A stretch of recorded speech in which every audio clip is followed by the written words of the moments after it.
Roswell was different from all the other Plupitarians. He was young, but extremely wise beyond his years. Roswell was unique. He had special Earthling instincts and special Plupitarian abilities, which no other known species in the galaxy possessed. Among other things, Roswell was able to become invisible, transform, and could move at the speed of light. Unfortunately, Roswell was still young and was unaware of his capabilities. His abilities had been a long-kept secret between Queen Kaleida and King Clyde. They never found the right time to tell Roswell about his special talents, and that he was half Earthling, half Plupitarian. Kaleida also wanted to tell Roswell about his Earth father, but never did. King Clyde knew he must start preparing Roswell for his mission. For many years, King Clyde's longtime friend, Doc Triton, and Plupiter's most valued scientist and medical expert, had been training a team of young Plupitarians for a time such as this. Doc Triton spent many years studying interplanetary data that space travelers had brought back from their missions. Earth was always of interest to Doc Triton because of the many similarities to Plupiter. The next morning, the western sun rose as brightly as ever, while the eastern sun continued to fizzle out. Quietly, the king and queen entered Roswell's room to inform him of his destiny. Roswell was very honored to take this journey and was anxious to help save his fellow outer beings. King Clyde, Doc Triton, and Roswell called a meeting with the Special Six that were trained for this type of mission. These six were hand-picked by Doc Triton and the king. The first of the Special Six assigned to the mission was Tana. She was Roswell's girlfriend and also Plupiter's planetary chart designer. She would set the safest course to Earth, based on data from previous space travelers.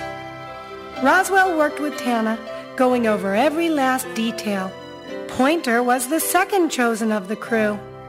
He was Roswell's best friend and galactic space coordinator. His job was to make sure the craft was safe during takeoff and landing.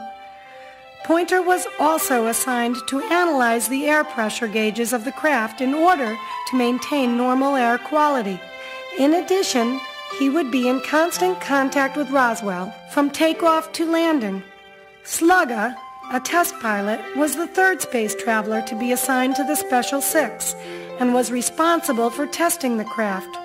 He would make sure the spacecraft is mechanically reliable throughout the trip. Sparks was the laser designer assigned to this mission. He designed the laser system so Roswell would be able to clear a path in the event of an asteroid storm. His call name given to him by his crew was Flash 4. He was the fourth member assigned to this special mission. Slide, the launch coordinator, was the fifth member to be assigned to the Special Six. He had extensive experience designing high-speed launches to send spacecrafts deep into space. Roswell's launch would require great thrust on takeoff. Slide was an expert at this.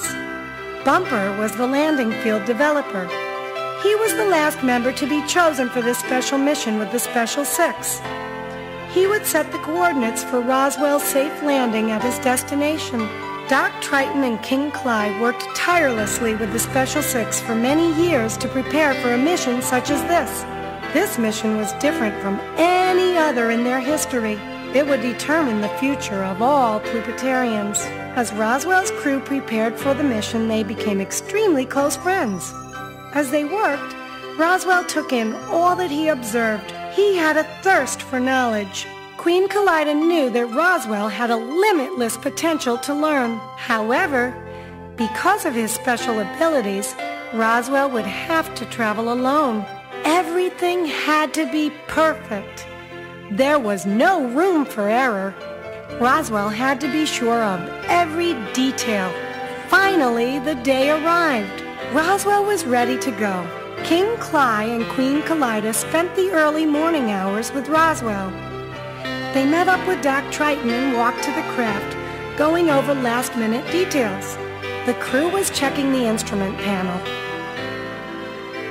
and Slugga beamed to each other a communication that everything was okay. Sparks received the same communication. Slide then beamed the same message to Bumper. Bumper then completed the circle of communications, beaming back to Pointer.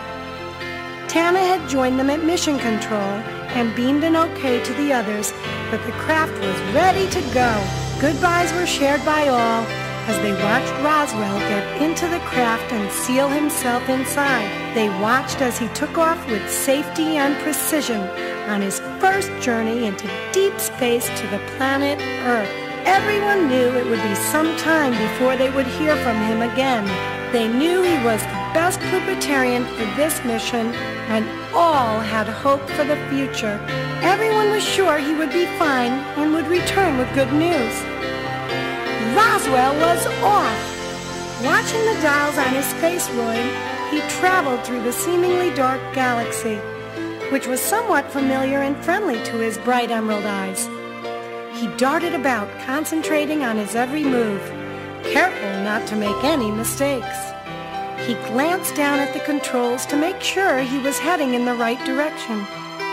He knew he was on course as he passed familiar constellations and star clusters, which his crew had plotted for him. He realized he was coming closer and closer to his destination and started to focus on his preset coordinates to take him directly to Earth.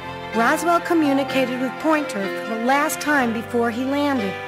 "Your signal is breaking up," said Pointer. "According to my coordinates, you should have passed through the black hole. You'll see a bright glow any time now." Just then, Pointer's voice started to break up, and a bright light appeared. "Pointer, can you hear me?" Roswell repeated the message over and over until he realized he was all alone.